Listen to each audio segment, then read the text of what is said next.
Hello everyone, welcome to our intro to fly tying video series. So these videos are designed for the intro to fly tying course that we're offering, and if you're watching it then you probably took the course. So these videos are the flies we tied and going to be a great reference point for you moving forward to continue working on your tying. So the first fly we're tying is just a snow cone chironomid, or a black and red. Might be very simple, but this thing gets fished a ton and definitely catches fish. So I've got a scud hook in the vise along with a white bead, and for this one we're using black thread. And the first step to any fly is getting tied in. And we've got separate videos on this for you, but all you do is basically I come in and I'm going to push that thread. I've got it back here in my hand, and then I'm going to just push it right behind the bead and make 3 or 4 wraps right behind that bead. Now you can see that thread is fairly locked in, but I'm just going to take this tag and hold it out to the side, and then I'm going to lay my thread one wrap after the other about a bead length back, and then one wrap in front of the other right back to the bead. So keeping nice even thread wraps is going to go a long way to keeping your bugs nice and clean and neat. So take your time with your wraps. This is not a race. You don't have to go quick, and by using the bead size, that's going to help us to build our taper.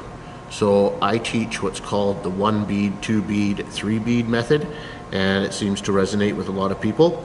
So you can see when I tied in, I did 1 bead length, and now I'm going to, with the same touching thread wraps, just going to go back 2 bead lengths and then come up, all the while keeping these thread wraps right side by side to one another.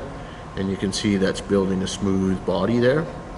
So then I'm going to go down a 3rd time, and we'll call that the 3rd bead, and then same thing, bring it up, nice touching wraps, and now we've pretty much got our taper built. And from here we just need to get some wire tied in. So to tie in that wire, it's fairly simple. I've got maybe 4 or 5 inches of wire here, and all I'm going to do, if I do it on that side, is lay this wire right on the side of the shank beside that bead, or right behind that bead. Now I'm going to do it on my side here. And I did forget to mention, while you're tying flies, if you get in the habit of, when you let your thread go, spin it counterclockwise, thread tends to cord up as you wrap with each turn, and by counterclockwise spinning it, you allow it to stay flat. And you'll see as I wrap in the video, the thread is fairly flat. So I've just grabbed that wire right behind that bead, and then if I hold this wire out at a bit of a 45, as I wrap my thread against it, it's going to push each thread wrap next to one another. So it just helps with thread control and keep those wraps nice and smooth and laying down kind of one after another. So now I've gone and spun my bobbin again, and then I'm just going to nice and evenly finish my body off and bring it up the shank like so. So we've got a slight taper built there. We've got our wire tied in at the back, and now our thread is just hanging nice and free. So we can leave the thread hang there, and then we're going to grab our wire.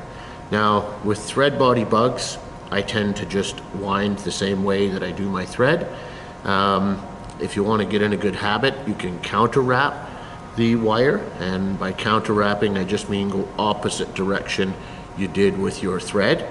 We'll do that in other videos on tinsel flies, that kind of thing.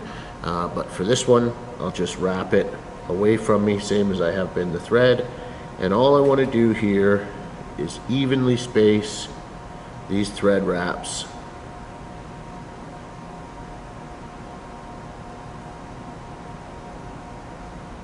as best I can. And you're shooting for kind of 6 to 7 wraps there. And then once we get those, we'll pull our wire right up behind the bead and then bring that thread right over top of it with a few wraps, pull it back, and then tuck a few wraps in between on the other side. Then I'm just going to grab this wire and I'm pulling and turning at the same time. And all that does is break that wire off. So you got a nice clean break off, and wire's tough on scissors, so you're better off to helicopter it out of there than wreck your scissors. So here I'm just going to clean up this thorax a little bit, and then I'll come in with the whip finisher. So again, we have videos on this, but I'm just going to dig that hook in, grab the bump in the back, allow everything to spin, form that triangle, and then go ahead and just whip finish a nice smooth collar, pull everything tight, and then trim out the excess thread. So that's about all there is to it. After that, you can give it a coat in your crazy glue. I'll usually tie all my flies and then coat them when I'm done, but you can definitely tie them, coat them, and then stick them on a wine cork to dry while you're tying others, whatever your preference. But that's all there is to the snow cone. It's, as I say, you can tie it in many different colors: black and red, black and silver, green with red, olive, brown, any color of bug that you find out there you can tie with a thread body and a white bead, and they all catch lots of fish. So that's all there is to that one. Thank you very much for checking it out. I hope the video helps and that you enjoyed the course. And next up, we'll do the second pattern, and so we'll have a little mini series for you guys to go back and get some reference on. And so we will see you on the next video.